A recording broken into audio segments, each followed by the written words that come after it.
ವಿರೋಧದ ನಡುವೆನೂ ಕೋಗಿಲು ಅಕ್ರಮ ನಿವಾಸಿಗಳಿಗೆ ಮನೆ ಹಂಚಿಕೆ ಮಾಡೋದಕ್ಕೆ ಸರ್ಕಾರ ನಿರ್ಧರಿಸಿದೆ. ಮೊದಲ ಹಂತದಲ್ಲಿ 26 ಮನೆಗಳನ್ನು ಹಂಚಿಕೆ ಮಾಡೋದಕ್ಕೆ ಪಟ್ಟಿ ಕೂಡ ರೆಡಿಯಾಗಿದೆ ಅನ್ನೋದು ತಿಳಿದು ಬರ್ತಾ ಇದೆ. ಸೊ ಹೀಗೆ 26 ಕುಟುಂಬಗಳ ದಾಖಲೆಗಳು ಪಕ್ಕಾ ಆಗಿದೆ. ಆದರೆ ಇನ್ನುಳಿದಂಥವ್ರ ಕಥೆ ಏನು? ಈಗ ಆಲ್ರೆಡಿ 250 ಕುಟುಂಬಗಳು ಅರ್ಜಿ ಸಲ್ಲಿಕೆ ಮಾಡಿದ್ದಾವೆ. ಅಲ್ಲದೆ ಬಾಂಗ್ಲಾದವರಿಗೂ ಮನೆ ನೀಡಲಾಗ್ತಾ ಇದೆ ಅಂತ ಬಿಜೆಪಿ ಕೂಡ ಮೇಲಿನ ಮೇಲೆ ಆರೋಪ ಮಾಡಲಾಗ್ತಾ ಇದೆ. ಬನ್ನಿ ಇದಕ್ಕೆ ಸಂಬಂಧಪಟ್ಟಾಗೆ ಏನೇನಾಗ್ತಾ ಇದೆ ರಿಪೋರ್ಟಲ್ಲಿ ನೋಡ್ಕೊಂಬೋಣ.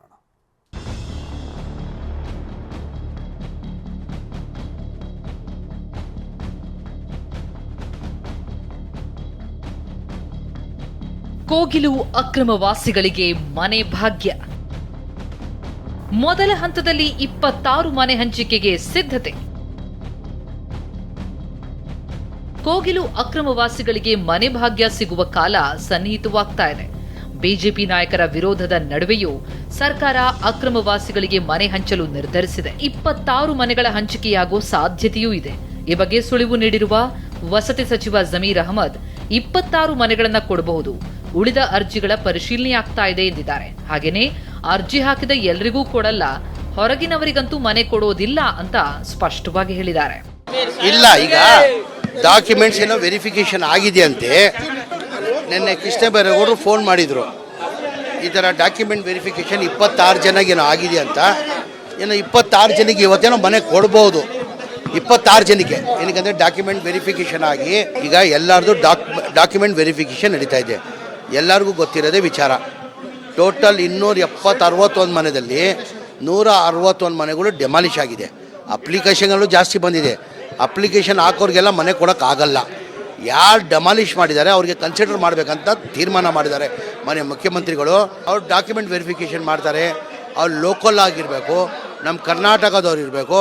ಆಚೆಯವ್ರಿದ್ರೆ ಯಾವ ಕಾರಣಕ್ಕೆ ಕೊಡಲ್ಲ, ಆಚೆಯವ್ರಿಗೆ ಯಾವ ಕಾರಣಕ್ಕೆ ಕೊಡಲ್ಲ. ನಾವು ಲೋಕಲ್ ಆಗಿರೋಗೂ ಕರ್ನಾಟಕದವ್ರು ಇರಬೇಕು. ಈಗ 1 ಲ್ಯಾಕ್ ಹೌಸಿಂಗ್ ಸ್ಕೀಮ್ಗೆ ನಾವು ಮನೆ ಕೊಡಬೇಕಾದ್ರೆ ಅವ್ರು 5 ವರ್ಷ ಇಲ್ಲಿ ವಾಸ ಮಾಡಿರಬೇಕು, ಬೆಂಗಳೂರು ಸಿಟಿಯವರು.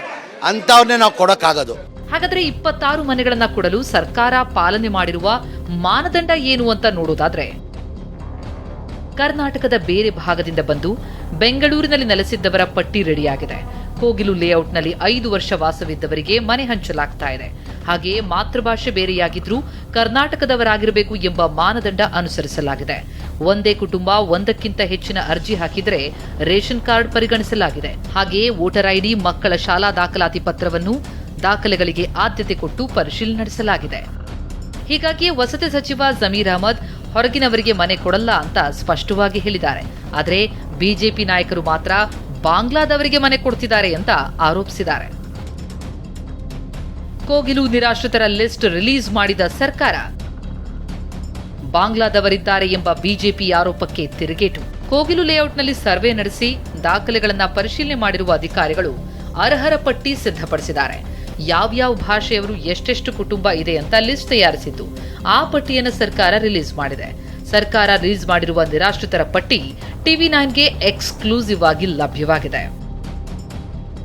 ಒಟ್ಟು 239 ಕೋಗಿಲು ನಿರಾಶ್ರಿತರ ಪಟ್ಟಿ ಬಿಡುಗಡೆ ಮಾಡಿದ ಸರ್ಕಾರ ಅದರಲ್ಲಿ 108 ಕನ್ನಡಿಗರ ಕುಟುಂಬವಿದೆ ಅಂತ ದಾಖಲೆ ಬಿಡುಗಡೆ ಮಾಡಿದೆ. ಹಾಗೆಯೇ 103 ಉರ್ದು ಭಾಷಿಕರು, 13 ತಮಿಳು ಕುಟುಂಬ, 11 ಹಿಂದಿ ಮಾತನಾಡುವವರು, 3 ಮರಾಠಿ ಕುಟುಂಬ, 3 ತೆಲುಗು ಕುಟುಂಬದವರಿದ್ದಾರೆ ಅಂತ ಪಟ್ಟಿ ರಿಲೀಸ್ ಮಾಡಿದೆ. ಈ ಮೂಲಕ ಬಾಂಗ್ಲಾದವರಿದ್ದಾರೆ ಎಂದಿದ್ದ ಬಿಜೆಪಿಗೆ ಕೌಂಟರ್ ಕೊಡ್ತಾ ಇದೆ. ಸರ್ಕಾರವೇನೋ ಪಟ್ಟಿ ರೆಡಿ ಮಾಡಿದೆ, 26 ಮನೆಗಳನ್ನ ಹಂಚಿಕೆ ಮಾಡೋದಕ್ಕೂ ಸಿದ್ಧತೆ ಮಾಡಿಕೊಂಡಿದೆ. ಆದರೆ ಕೋಗಿಲು ನಿವಾಸಿಗಳು ಮಾತ್ರ ಇಲ್ಲಿರೋ ಯಾರಿಗೂ ಫೋನ್ ಮಾಡಿಲ್ಲ, ಬೇರೆ ಯಾರಿಗೋ ಕೊಡ್ತಿದ್ದಾರೆ ಅಂತ ಆರೋಪಿಸಿದ್ದಾರೆ. 5-6 ಜನಕ್ಕೆ ಕರೆ ಬಂದಿದೆ ಅಂತ ಕೆಲವರು ಹೇಳ್ತಿದ್ದಾರೆ. ಬಂದಿಲ್ಲ ಸರ್, ನಮ್ಗೆ ಫೋನೇ ಬಂದಿಲ್ಲ ಇನ್ನು. ಏನಂತಿದ್ದಾರೆ, ಏನ್ ಹೇಳಿದ್ರು ನಿಮಗೆ? ಯಾಕೆ ಫೋನ್ ಮಾಡಿಲ್ಲ? ನಮ್ಗೆ ಯಾರಿಗೂ ಇಲ್ಲಿ ಇರೋದು ನಾವು ಯಾರಿಗೂ ಬಂದಿಲ್ಲ ಸರ್. ಇದಕ್ಕೆ ಯಾರು ಬೇರೆಯವ್ರ ಜಾಗದಿಂದ ಬರ್ತಾ ಇದಾರೆ, ಇಲ್ಲಿ ಇರೋರಿಗೆ ಬರ್ತಾನೆ ಇಲ್ಲ. ಅದು ಸಮಸ್ಯೆ ಆಗಿರೋದು. ಅದು ಅಲ್ಲಿ ಹೋಗಿ ಹೇಳಿದ್ರೆ ನಾಳೆ ನಾಳೆ ನಾಳೆ ಹಂಗೆ ಹೇಳ್ತಾ ಇದಾರೆ. ನಮ್ ಜನ ಅವ್ರಿಗೂ ಬಂದೈತೆ, 5 ಜನ ಅವ್ರಿಗೂ ಬಂದೈತೆ. ಎಷ್ಟು ಜನ ಇದ್ರ ಫಕೀರ್ ಲೇಔಟ್ ಅಲ್ಲಿ? ನಿಮ್ಮವ್ರು ಎಷ್ಟು ಜನ ಇದ್ರೆ ಎಷ್ಟು ಜನಕ್ಕೆ ಬಂತು? ನಾವು ಫಕೀರ್ ಲೇಔಟ್ ಅವರು 40 ಜನ ಇದಾರೆ. ಎಷ್ಟು ಜನಕ್ಕೆ ಬಂದಿದೆ ಫೋನ್? ಒಂದು 3-4 ಜನಕ್ಕೆ ಬಂದೈತೆ ಫಕೀರ್ ಲೇಔಟ್. ಬಂದಿಲ್ಲ, ಯಾಕೆ ಗೊತ್ತಿಲ್ಲ ಸರ್. ಬರತ್ತಂತ ಇವತ್ತು ಏನೋ ಬರುತ್ತೆ, ಏನೋ ನೋಡೋಣ ಇವತ್ತು. ಮತ್ತೊಂದು ಕಡೆ ಕೋಗಿಲು ಲೇಔಟ್ನ 20ಕ್ಕೂ ಹೆಚ್ಚು ನಿವಾಸಿಗಳನ್ನ ಪೊಲೀಸರು ವಿಚಾರಣೆ ಮಾಡಿದ್ದಾರೆ.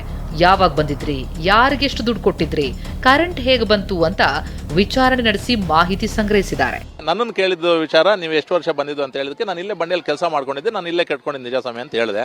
ಆಮೇಲೆ ದುಡ್ಡು ಯಾರಿಗಾರು ಕೊಟ್ಟಿದ್ದೀರಾ ಅಂದರು. ಜಾಗಕ್ಕೆ ದುಡ್ಡು ಯಾರಿಗೂ ಕೊಟ್ಟಿಲ್ಲ. ನಾನು ಜಾಗಕ್ಕೆ ಯಾರಿಗೂ ದುಡ್ಡು ಕೊಟ್ಟಿಲ್ಲ. ಆದರೆ ಶೀಟ್ ಕೊಟ್ಟಿದ್ದೆ. ನಾನು ಮನೆ ಹಾಕ್ಬೇಕಾದ್ರೆ ಶೀಟ್ ತಗೋಬೇಕಾಗಿತ್ತು. ನನಗೆ ಸೆಕೆಂಡ್ ಹ್ಯಾಂಡಲ್ ಶೀಟ್ ನನ್ನ ಹೊಸ ತಗೊಳಕ್ಕೆ ಆಗಲ್ಲ ಅಂತೇಳಿ ಸೆಕೆಂಡ್ ಹ್ಯಾಂಡಲ್ ಶೀಟ್ ತಗೊಳ್ಳೋದಕ್ಕೆ ವಿಜಯ್ ಅವ್ರಿಗೆ ಸ್ವಲ್ಪ ಕೊಟ್ಟಿದ್ದೆ ಅಂತ ನಾನು ಹೇಳಿದೆ. ಸದ್ಯ ಸೈಟ್ ಅತಿಕ್ರಮ ಮಾಡಿದ 4 ವಿರುದ್ಧ ಎಫ್ಐಆರ್ ದಾಖಲಾಗಿದ್ದು, ಇಬ್ಬರನ್ನ ಬಂಧಿಸಿ ವಿಚಾರಣೆ ನಡೆಸಲಾಗ್ತಾ ಇದೆ. Bureau report, TV9. ಕೋಗಿಲು ನಿರಾಶ್ರಿತರಿಗೆ ಎಲ್ಲ ಅಂದ್ಕೊಂಡಂಗಾದ್ರೆ ಇವತ್ತೇ ಮನೆ ಹಂಚಿಕೆ ಆಗ್ಬಿಡುತ್ತೆ ಅನ್ನುವಂಥ ಸನ್ನಿವೇಶ ಇತ್ತು. ಬಟ್ ಇಲ್ಲ, ಇವತ್ತು ಮನೆ ಹಂಚಿಕೆ ಇಲ್ಲ. ಕಂದಾಯ ಇಲಾಖೆ ಸಚಿವ ಕೃಷ್ಣ ಬೈರೇಗೌಡ ಸ್ಪಷ್ಟನೆ ಕೊಟ್ಟಿದ್ದಾರೆ. ಎಲ್ಲ ಅರ್ಹತಾ ಮಾನದಂಡಗಳ ಪರಿಶೀಲನೆ ಆಗಬೇಕಿದೆ. ಒಂದು ಹಂತದ ದಾಖಲೆಗಳ ಪರಿಶೀಲನೆ ಮುಗಿದಿದೆ. ಈಗ ಪೊಲೀಸ್ ಕಂದಾಯ ಪರಿಶೀಲನೆಗೆ ಕಳಿಸಿದ್ದೀವಿ. ನಿಯಮಗಳಿಗೆ ತಕ್ಕಂತೆ ಮನೆಗಳ ಹಂಚಿಕೆ ಆಗಬೇಕು. ಒಂಚೂರು ಕೂಡ ನಿಯಮಾವಳಿಗಳನ್ನು ನಾವು ಮೀರಲ್ಲ. ವಸತಿ ಸಚಿವರದ್ದು ಮತ್ತು ನನ್ನದು ಇದು ಒಂದೇ ತೀರ್ಮಾನ ಅಂತ ಕೃಷ್ಣ ಬೈರೇಗೌಡ ಪ್ರತಿಕ್ರಿಯಿಸುತ್ತಿದ್ದಾರೆ. ಇವತ್ತೇನು ಇಲ್ಲ, ಹೇಳಿದೇನಲ್ಲ, ಒಂದು ಹಂತದ ಪರಿಶೀಲನೆ ಆಗಿದೆ, ದಯವಿಟ್ಟು ಗೊಂದಲ ಮಾಡ್ಕೋಬೇಡಿ. ಆದರೆ ಅದನ್ನು ನಾವು ಪೊಲೀಸ್ ವೆರಿಫಿಕೇಷನ್ನು, ರೆವಿನ್ಯೂ ಡಿಪಾರ್ಟ್ಮೆಂಟ್ ವೆರಿಫಿಕೇಷನ್ಗೂ ಕೂಡ ಕಳಿಸ್ಕೊಟ್ಟಿದ್ದೇವೆ. ಅದು ನಾನು ವಸತಿ ಸಚಿವರ ಹತ್ರನೂ ಕೂಡ ಮಾತಾಡಿದ್ದೇನೆ. ಅವರು ಹೇಳಿದ್ದಾರೆ ಸ್ಪಷ್ಟವಾಗಿ, ಎಲ್ಲ ಅರ್ಹತೆಗಳ ಮಾನದಂಡಗಳ ಪರಿಶೀಲನೆ ಕಂಪ್ಲೀಟ್ ಆಗಬೇಕು. ಎಲ್ಲ ರೂಲ್ಸ್ ಪ್ರಕಾರ ಅವರು ಅರ್ಹರಾಗಬೇಕು. ಯಾವುದೇ ರೂಲ್ಸನ್ನು ಬೈಪಾಸ್ ಮಾಡಿ ನಾವು ಏನೋ ತಕ್ಷಣಕ್ಕೆ ಮಾಡುವಂಥದ್ದು ಆಗಬಾರ್ದು. ಒಂದು ಚೂರು ಕೂಡ ನಾವು ನಿಯಮಾವಳಿಯಿಂದ ಪಕ್ಕಕ್ಕೆ ಸರಿಯೋದು ಬೇಡ ಅನ್ನುವಂಥದ್ದು ವಸತಿ ಸಚಿವರು, ನಂದು, ಇಬ್ಬರದು ಕೂಡ ಒಂದೇ ತೀರ್ಮಾನ.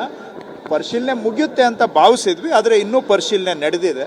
ನಾವು ಯಾರ ಮೇಲೂ ಪ್ರೆಷರ್ ಹಾಕಿ ಬೇಗ ಮಾಡಿಸುವ ಉದ್ದೇಶ ಇಲ್ಲ. ಹಾಗಾಗಿ ಅವರು ಪರಿಶೀಲನೆ ಮುಗಿಸಿ ಲಿಸ್ಟ್ ಸಬ್ಮಿಟ್ ಆದಮೇಲೆ ಮುಂದಿನ ಕ್ರಮ.